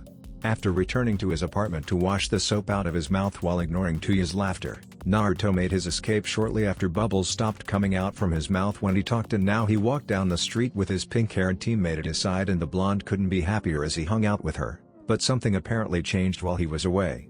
Conversation used to flow easily between them, but now they strolled in silence and Naruto felt like the air was charged with some type of tension between them that he's never felt before. The blonde shifted his gaze to take in the profile of the emerald-eyed beauty, and once again thought that she's only gotten more beautiful since the exams. She was wearing a jade mini skirt with an aqua sleeveless belly shirt that managed to show off most her developing figure but left enough up to the imagination. Unbeknownst to Naruto, Sakura saw the glances he kept giving her, and once she was sure that he was looking once more, the pinkette dropped her purse and turned so her back was facing Naruto before bending over more than necessary and fumbling with the purse, hoping the blonde was taking advantage of the opportunity she was offering. She stood back up with a smirk as she watched Naruto lift his head and took off down the street once more with a more confident sway in her hips. As they neared the restaurant district, the duo slowed and Naruto broke the silence. Did I do anything wrong, Sakura-chan?" Sakura turned a questioning gaze to the blonde. "No, why would you think that?" Her brows knitted together as she gave Naruto a searching look. "You didn't do anything stupid that I should be mad about, did you?" He sheepishly rubbed the back of his head and gave the girl a relieved smile. "Nothing really, you've just been quiet." Sakura pretended to look at one of the menus displayed outside a sushi stand as her mind tried to think of an excuse. "Oh, I've just been thinking. I have a lot on my mind." "About what?" "Oh, nothing big, I'll tell you later." Seeing the blonde wasn't going to drop the subject, she decided to change it. "I can't decide what to eat, let's just go to Ichiraku, I haven't been there since before the Chunin exams anyways." Naruto didn't answer and Sakura felt a strong grip on her arm before she was pulled through the crowd at high speeds while Naruto shouted ramen. Phase 1 of the plan complete. Due to the increased rate of travel, they arrived at the stand in no time and Naruto plopped himself into his favorite stool. "Old man, I ame each and I'm hungry and got a stuffed wallet, so you better be ready because I'm cleaning you out." Ayame's smiling face appeared from behind the back curtain, quickly followed by her father. The two tied their aprons on before the teen walked up to the two customers and took their orders before greeting them. "Hello Sakura-chan, we haven't seen you around in a while. And why am I not surprised to see you're already here again, Naruto? I'll just get started on these orders." Ayame made a hasty exit as the air in the stand became thick and saturated with killing intent. "Again, Naruto, what does she meant by that? If you didn't want to hang out with me last night, all you had to do was say so." The girl huffed and made to walk away, but once again she felt a strong grip on her arms and found herself staring into Naruto's crystalline blue eyes. "Sakura-chan, it wasn't like that. You know I would never not want to hang out with you. It's just I had to take Tsunade, Shizune, and Tuya out to eat because I had no food in my apartment and I wasn't going to let them get into my secret ramen stash. I would have gotten you, but I figured that you already ate and we were going to see each other today." Sakura blushed at her response and sat back in the stool. "Great, now he probably thinks I'm crazy or something. Sorry for overreacting, Naruto." "It's fine, Sakura-chan." The boy's attention was stolen by a steaming bowl of ramen placed in front of him. "Awesome, keep him coming, Tuchiya-san." The blonde devoured the bowl in mere seconds before turning his attention back to his teammate. "So what have you been up to this past week, Sakura-chan? I bet you learned some really cool stuff." The pinkette finished chewing the noodles in her mouth before responding. "Well, Kaka-sensei went with the Hokage and you were gone, so Team 7 was taken off the active roster, but Rin-sensei took the time to really put me through the ringer. She says I have medical skills that most Chunin would envy." "That's great, Sakura-chan. I knew that you'd be awesome at being a medic. Hey, you should go talk to Tsunade Bakken. Apparently she's the greatest doctor ever." Naruto looked around, making sure she wasn't anywhere nearby, and leaned closer to Sakura before whispering conspiratorially, "Even though I just think she's an old hag." Naruto felt a chill going down his spine, but when he turned to the girl he saw his teammate wasn't the source. How that's strange. Unbeknownst to the two, Tsunade and Shizune were tailing them after dropping Tuya off at the Hokage's office to get the seal applied and give all the information she had to the Eont department so it could be written and filed under the proper classification. "I'm going to kill that brat."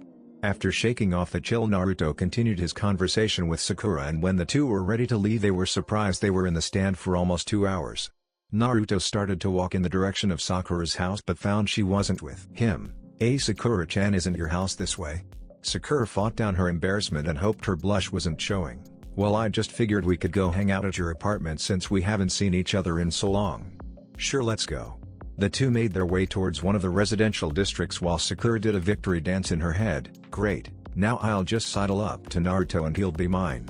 Cha, make that foxy blonde do a striptease." Sakura ignored her inner voice as the two climbed the stairs and tried to get her stomach to stop doing flips. She was 2 seconds away from giving in to the voice in her head and jumping Naruto as he opened the door, but it all came to an end when she heard a female's voice. "About time you got back, shithead. I didn't think you'd be able to go that long. But I guess you proved me wrong." Sakura walked in behind Naruto, cursing her bad luck and giving the foul-mouthed redhead a glare. "What's she doing here, Naruto?" The blonde kicked off his shoes. "Well, Bachan said they needed a place to stay, so I let them stay here." "Oh, so when are they going to move into their apartment?" "We just finished, sweetheart." Sakura looked up to see the Tsunade of the Sannin walking out of Naruto's storage room. "Oh, where are you living, Tsunade-sama?" The woman plopped herself on the couch next to Tuya. "You're looking at it, Pinky." Sakura bit back her anger at the nickname before bowing. "Oh my, how rude of me. My name is Haruno Sakura Tsunade-sama and it's an honor to meet you." Tsunade just lazily waved her hand. "No problem, I actually learned your name yesterday when you stopped the brat." The door to Naruto's former storage room opened once more, revealing a short-haired brunette, and once she noticed the new arrival she bowed. "It's a pleasure to meet you, Sakura. My name is Shizune." Sakura returned the bow and greeting as Shizune took the last seat on the couch, leaving one chair left. "Sakura-chan, please sit." "Oh, I couldn't, Naruto, it's the last seat in your house." Tsunade took this chance to interject. "Just sit on the brat's lap." Sakura and Naruto turned red and began stammering out excuses before Shizune spoke up with a Cheshire grin on her face. "Oh, it's no big deal. If you guys are teammates, I'm sure that you've shared closer quarters." Sakura gave Naruto a stiff nod and sat on the boy's lap after he settled himself, making sure to stay close to his knees. "What are you doing? Push yourself back a little, then start adjusting yourself to get more comfortable." As Sakura engaged her inner self in a battle, Naruto was facing one himself, though it is one most guys tend to lose. "Okay, not so little Naruto, calm down. Just think on sexy thoughts. The daimyo's wife in lingerie doing the truffle shuffle. Hokage Gigi in a mankini. Puppies getting hit by a car. Babies crying. You can do it, come on." The two older women smirked as they watched the two while Tuya gave them a scowl and stood before stomping towards the kitchen and grabbing a can of soda from the fridge. The apartment was silent for the next 2 minutes, except for Tuya's angry gulps, until a knock on the door broke it. Naruto was about to use it as an excuse to get himself out of this potentially sticky situation that could lead to his death if Sakura decided to inch backwards, but unfortunately Tuya had it covered. "Who the fuck are you?" "No, the question is who are you?" So rude, honestly. Sakura stared in horror, knowing who was at the door despite not being able to see from this angle. Really, it just had to be that bitch. Tuya found herself pushed out of the way and Sakura inched backwards to sidle up to the blonde, but to Naruto's relief appeared not to notice his predicament. "Great, apparently we don't have enough skanks in Konoha, so we had to get some from Suna." Tamari entered and gave Sakura a frosty glare, which only got worse when she saw her position, and the pinkette decided to take her inner's advice and began shifting around to rub it into the kunoichi. Well, I'm surprised to see a useless ninja like you is still alive. Tamari-chan, what are you doing here?" The sandy blonde smiled at the sunny blonde. "Hey Naruto, well, one of the clauses in the treaty was a shinobi exchange between Suna and Konoha. Each village will send 150 Jonin, 50 Chunin, and 25 Jounin to the other for 6-month periods to foster an improved relationship between our villages. The meeting was closer to Suna, so our shinobi just arrived today. We actually passed your guys' group on our way." "Wow, something like that would have been unimaginable when I was younger." Tamari took the time to scan the other two women in the apartment before her jaw dropped and she was unable to form a reply. Fortunately Naruto didn't have that problem. "Yeah, but that must have been like 100 years ago." Shizune sighed and saw the look on her mentor's face, so walked to the closest window and opened it, then watched as a blonde missile flew through the open window and across the village. It took the boy almost half an hour to get back to his apartment. Fortunately Sakura and Tamari weren't arguing when he returned. Instead he was greeted by the strange sight of Shizune smiling as she watched as the 4 other girls played poker and Tsunade crying as she handed over another one of Jiraiya's many wallets to a smirking Tuya. "I can't believe it, you haven't won one hand yet, you old hag. Maybe you should fold when you don't have a pair instead of going all in, you withered old cunt." Tuya immediately began gagging as Shizune managed to get a bar of soap into the girl's mouth before she closed it, stopping Tsunade's retribution and causing the other girls to laugh. They immediately stopped when Naruto slammed the door and walked up to Tsunade. "What the hell was that for, you old hag?" Tsunade faced the boy with pure rage in her honey brown eyes. "Don't call me old brat." Naruto didn't back down and pointed an accusing finger at the woman. "Well, if the shoe fits, wear it. I can't help it that you're older than dirt." Tsunade's hand snapped out and attempted to wring Naruto's neck, but the younger blonde was quicker and managed to duck. "Easy there, Baba, don't want to break your hip. At least I can sit at a table without a booster seat." "When was the last time you sat in a booster seat?" "When you were in daycare with the Rikadu Senin." "When was the last time you washed your sheets?" "I had to change them because they were a little bit crusty." "I'll put you to sleep permanently, you old crone. It's about time you take a dirt nap. You must be getting tired in your old age. Bring it on. I don't think you can reach me with your stubby arms." The other teenagers looked on in surprise before Sakura faced Shizune. Shouldn't you stop, Tsunade-sama?" Shizune gave the girls a reassuring smile. Why would I do that? They're just having fun. After the argument stopped, Temari revealed that she would be joining Team 7, which would be moved under Naruto's command, freeing Kakashi so he could perform higher-risk missions, and today was the last day they would meet with the man before he officially relinquished control to his protege. Naruto made it to Training Ground 7, and unsurprisingly Kakashi wasn't there, though everyone else was, and Naruto walked up to them with an excited smile. "Morning Sakura-chan. Temari-chan." Sigh. "Man, I feel like I haven't seen you in forever." Sigh. The pale boy gave his teammate a smile. "Yes, it has indeed been some time, Naruto-kun. Danzo-sama requested to the Sun Daime that he be allowed to increase my personal training after I was unable to reach the finals, so I've been busy." Naruto nodded and addressed his team. "I bet you've already gotten a lot stronger.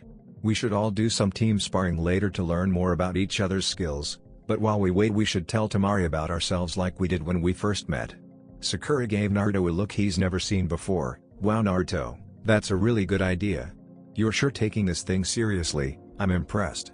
Naruto sheepishly scratched the back of his head. "Well, I kinda went to find Kakashi-sensei last night so he could give me some tips on leading a team. So anyway, I'll start. My name is Uzumaki Naruto. I like ramen, especially Ajiraku ramen, my friends, too sensei, and learning new jutsu.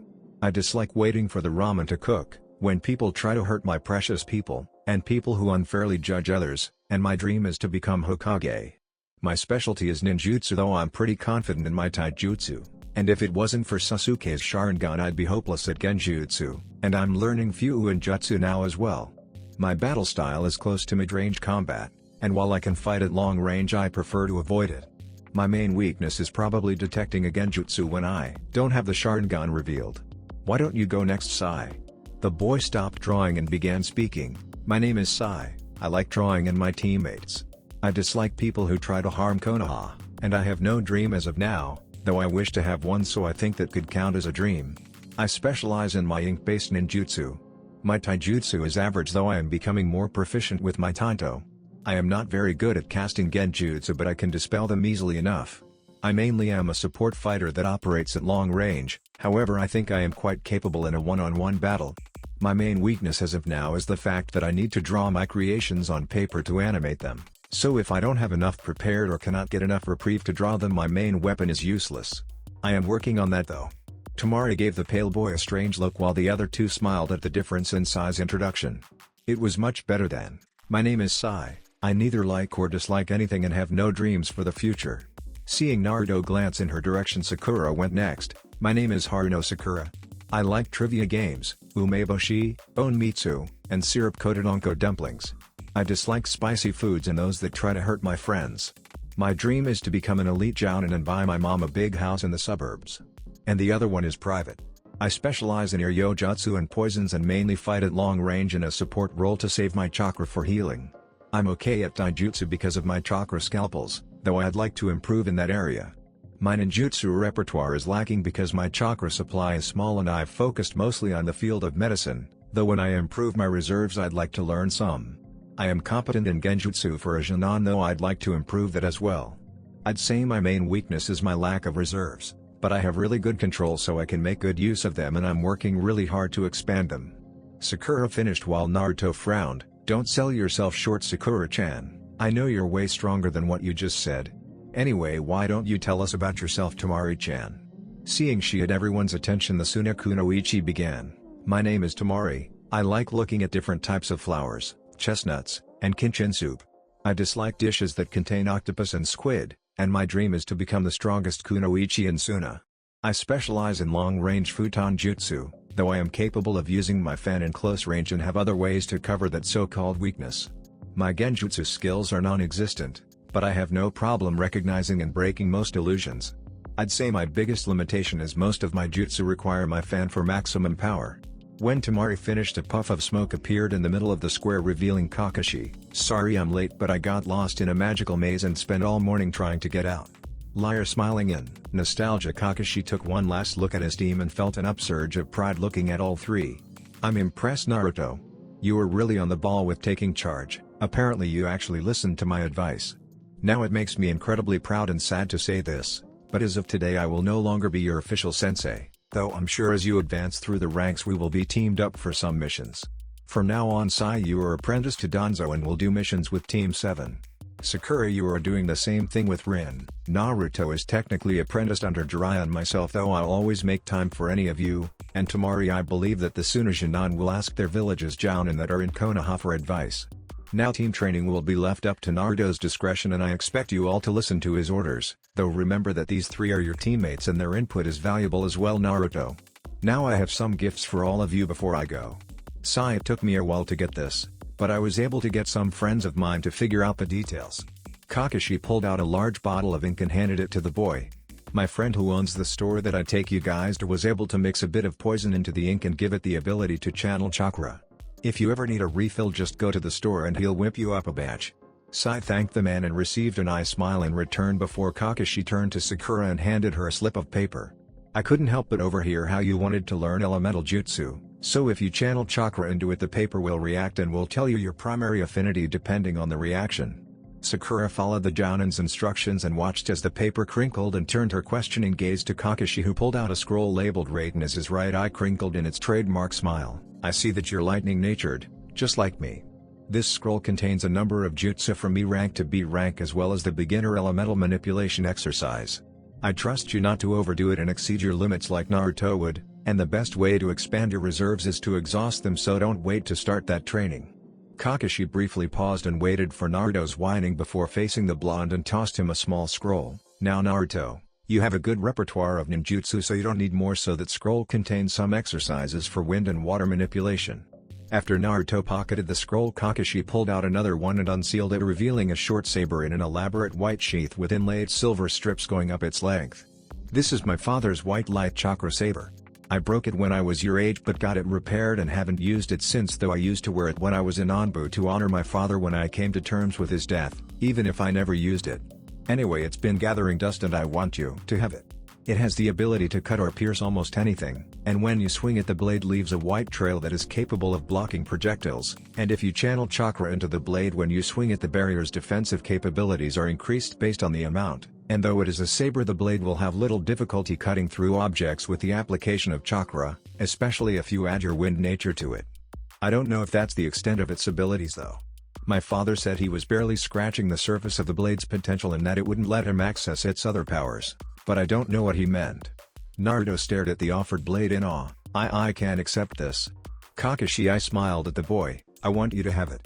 I should have done more for you and this is the only way that I can even begin to make up for it. The former Anbu captain ignored Sakura's questioning look at his proclamation and continued, now remember my door is always open, so look me up sometime, and remember I'm proud of you all.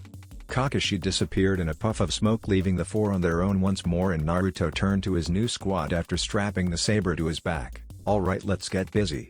We'll start by doing some light 2-on-2 sparring, switching partners until we've all worked together, then I have some team exercises planned for after. Individual training will be done on your own time, but since we're technically a new squad you won't get much of that for the next week, so let's get started. Naruto strolled through the streets of Konoha in his shinobi apparel on his way to the old man's house for tea. It's been a week since Team 7 plus Tamari was placed under his command, and in his esteemed opinion the squad was coming along quite nicely. Everyone managed to gel despite the arguments that would constantly spring up between Sakura and Tamari as they always tried to outdo the other. Despite the noise level, Naruto didn't mind and likened the two to his old rivalry with Sasuke, and as long as it didn't affect teamwork, which it hadn't so far, then it could only benefit the two girls as their competition drove them to new heights. Before, when the squad was under Kakashi, it was like having two separate forces. The Jounin would let Naruto, Sakura, and Sai handle most of the work, with the blonde acting as their heavy hitter while he fought from close to mid-range, while Sakura added mid to long-range support and Sai stayed in the shadows manipulating the opposing forces with his ink beasts.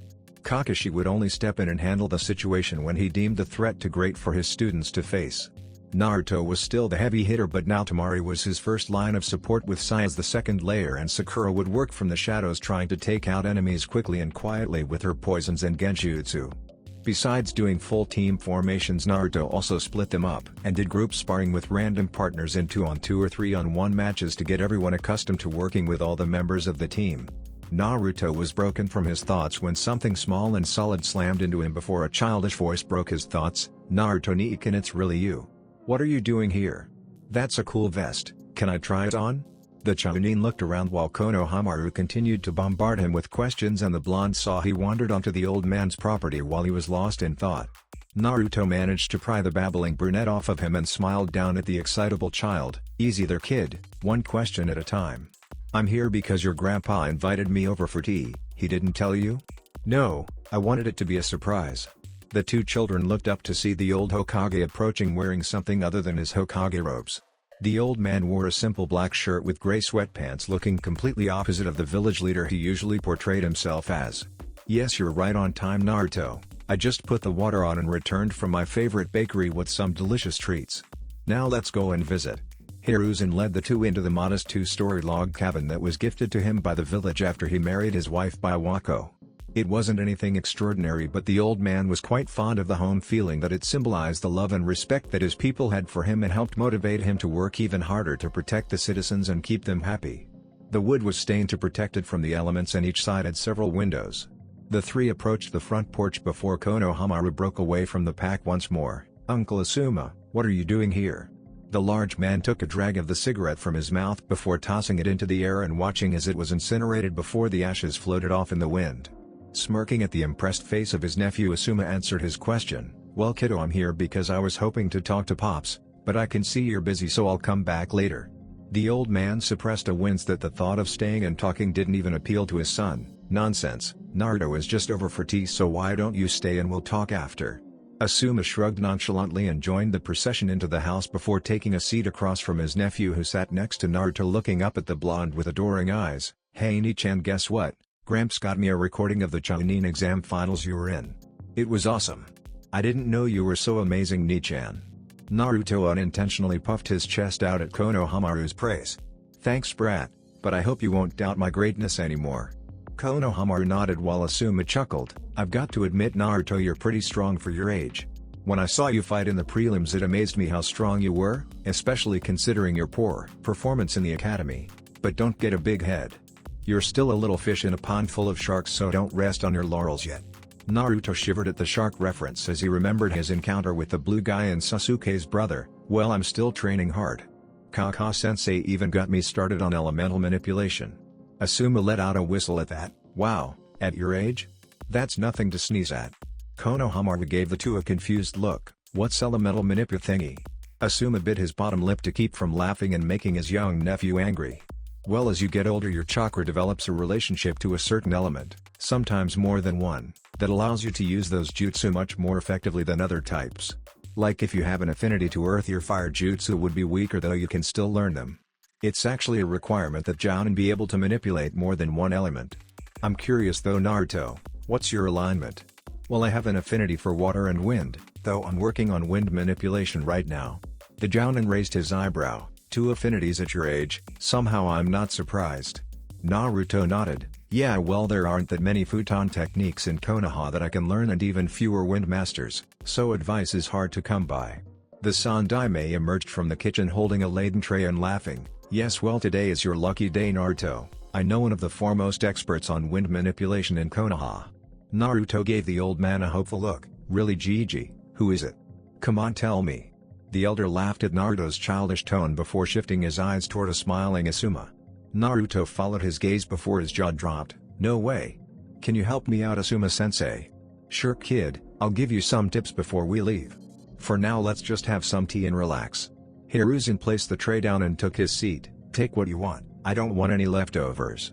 After everyone had a cup of tea and a plate of pastries, the Sandaime addressed his adopted grandson. "So Naruto, tell me what it's like leading a team so far." Naruto wolfed down the frosted treat in his hand before sipping from the steaming cup in his hand. "Well, it's going good so far. Everyone is working really hard and we're coming along nicely." The old man finished his tea and took out his pipe. "Well, that's good. When will Team Naruto be taking its first mission?" "Hey, I like the sound of that, old man. I was thinking in another week and a half." "Well, my boy, I didn't think you were the scared type." "Take that back, you old goat, I'm not scared of anything." Hiruzen smiled at the passion. Reminded of the boy's mother, he gave Naruto a gentle smile. "Well, then explain why you have a team with 3 people that fought in the finals of the Chunin exam and another that was only seconds away from being a participant himself, and you won't take on a C-rank mission." Naruto looked down at the table and mumbled, "But I want to make sure we're ready." Asuma took this chance to interject. I remember when I was given my first team as a Chunin. If I had my way we would have trained for a month before going on our first mission even though we were ready way earlier than that. It's the sign of a good leader to care for their subordinates, but not having faith in your teammates is the sign of a worse one. The other 3 shinobi on your team are capable in their own right and you must have faith that they can handle themselves and fulfill your orders. You shouldn't put them in a situation that they can handle, but you can't do everything yourself. The Sandaime lit his pipe before turning his wise gaze on the young blonde. Asuma is right, Naruto. When you become Hokage, what are you going to do when you assign missions? I have to send hundreds of shinobi, including several I am quite close to, into the line of fire a week, and I know that some may never come back. As you know, even a simple C rank can go awry. You cannot be everywhere and protect everyone, Naruto. It's a lesson best learned now before it tears you apart. Naruto was unnaturally quiet before turning to face the old man with a smile. I just noticed you said when I become Hokage. The Sandaime just sat with a knowing smile as smoke trailed from his lit pipe. 9,999 10,000. The Raikage dropped the heavy dumbbells to the floor and sweat dropped when the floorboards cracked and the weights broke through the floor and panicked screams echoed out as the people tried to avoid the falling projectile that would surely crush them in a grisly and embarrassing, for a shinobi at least, death. He ignored the frantic screams for a medic as he pressed the intercom. Mabui Senden J. Soon enough the doors opened and in walked a bald black man with a white Kumo headband tied around his forehead. He wore the standard Kumo uniform and sunglasses similar to Killer Bees, identifying him as a fan. The Jounin gave his leader a bow before kneeling. Raikage Sama J reporting for duty. The muscly man gave his operative a firm nod. J, I need your reconnaissance skills for a mission. I'm growing concerned of Konohagakure's increasing power. Unlike us, they demilitarized after the Third Shinobi War, and for a time I was confident that we were truly the strongest village, but that is quickly changing. Takigakure has fallen and Konoha ninja now patrol the country at the request of the daimyo. Our intel shows that recent and future graduating classes have a high number of shinobi with great potential, and then to top it all off, their alliance with Suna is strengthening and Suna is rapidly growing in strength after it appeared the village would rot. We need a foothold near Hinokuni. I don't want to have to extend our supply lines through the 3 countries between us, that is risky. This time we need to utilize our navy, especially because Kiri is weak and won't be able to stop us. I want you to go to Chanokuni and scout it out. Try to increase anti-Konoha feelings and spread rumors slandering them. I want us to have ports there to land soldiers and so we can distract them in the south while we approach from the north and the east. Jay waited several seconds to see if the Raikage was done speaking. Once he was sure the man had no more to say, the bald man stood with his left fist resting over his heart. Your will shall be done, Raikage-sama. Naruto looked at the tanto Kakashi gave him. The boy spent the better part of an hour looking at it and couldn't look away, almost like it was calling him. After receiving it from his sensei, the Chunin put it on a pedestal on his desk that he picked up from a store and promptly forgot it. The blonde walked up to beautiful blade and traced his finger from the tip of the sheath to the base of the handle, admiring the craftsmanship of its holster. Come to think of it, I haven't even seen the blade yet. I bet it's even better made than its holder. Naruto wanted to learn how to use Kakashi's gift, but didn't use the saber yet for fear of breaking it and hadn't bought a cheap one to learn with, seeing as sabers aren't common in the shinobi world. Wanting to get a better look at the blade, Naruto picked it up by the sheath and grabbed the handle before crashing to the floor in a heap. The blonde felt a strange burning sensation before the worst physical pain of his life, and his mouth opened in a silent scream in response. The blonde was unable to call for help and felt something forcing itself into his body, trying to take over it before devouring it. Could it be the Kyuubi? Naruto was unable to explain it, but he knew it wasn't the fox and felt that his very existence was at stake. Summoning up all his strength, mental and physical, Naruto began to push back at the invading force. It didn't work, but the progress of the strange sensation was halted as the young Chunin entered into a stalemate with this intense force. Naruto grit his teeth and began to feel despair. I can't do this. I'm a failure. It's because of me Sasuke died. How can I be Hokage if I can't save my friends? Maybe I should just give up. Naruto was about to give in to the feeling of helplessness until his determination flared up inside him. That's not me. I don't know what's going on, but I won't ever give up no matter the odds. Naruto channeled all the fury he felt at trying to be manipulated like that and was able to get his voice out and let out a roar filled with everything he had: pain, anger, desperation, hope, fear, and determination, and managed to push back the force, and to his surprise he felt it return to the sword in his hands.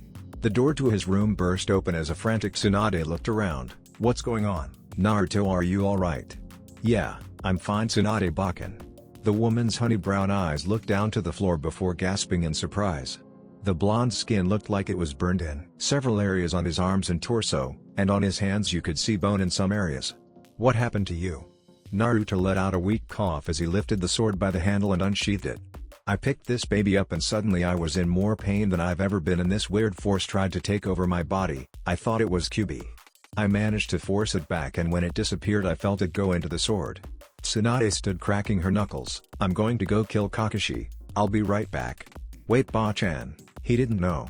Tsunade cocked an eyebrow as she looked down at Naruto, surprised to see his wounds healing rapidly. "What do you mean, and why are your wounds healing that fast?"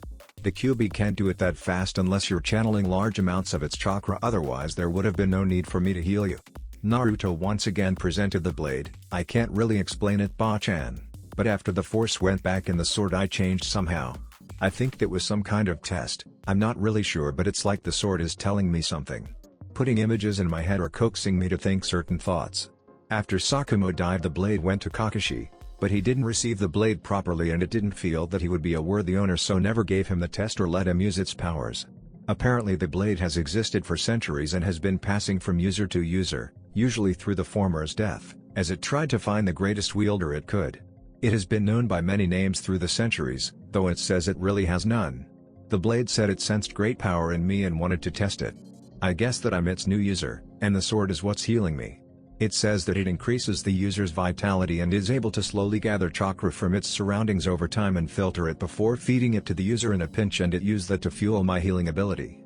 Tsunade grabbed the handle but pulled her hand away as it steamed and began healing her wounded hand. "You will not use that blade, Naruto. You heard what you just said? That thing is nothing but a magnet for trouble and wants to find the strongest person to wield it. That thing will only attract misery and I forbid you to wield it." "But Ba-chan." "Don't but me, kid. No, listen here, old hag. I don't know who you think you are, but I've been getting along fine for years without people telling me what to do and I don't need anyone to start now." Tsunade turned her pleading eyes to the boy. "Naruto, please, I'm just looking out for you. I don't want you to die. According to you that sword has left a bloody trail through history and I don't want you to be a part of it." Naruto's expression softened at that. "I know, Ba-chan, but I'm not changing my mind. I'm going to become Hokage and nothing will get in my way. Besides, the sword has been mostly dormant recently, so the legends have faded as other blades have become famous.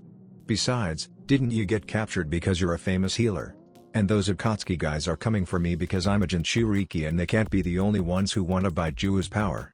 I'm going to be hunted no matter what, so I might as well be at my best. Also, I can't die until I achieve my dream. I won't let that happen." Naruto just stared at Tsunade as she looked at the Hokage monument through his window with a faraway look before giving him a strange one.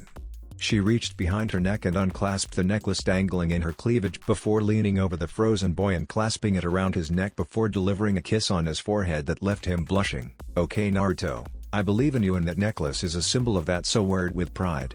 "I will, Ba-chan." That's it for this video. I hope you all enjoyed the video. Don't forget to like the video, subscribe to the channel, and follow me on my other social media accounts. Anime God here, and I'm signing off.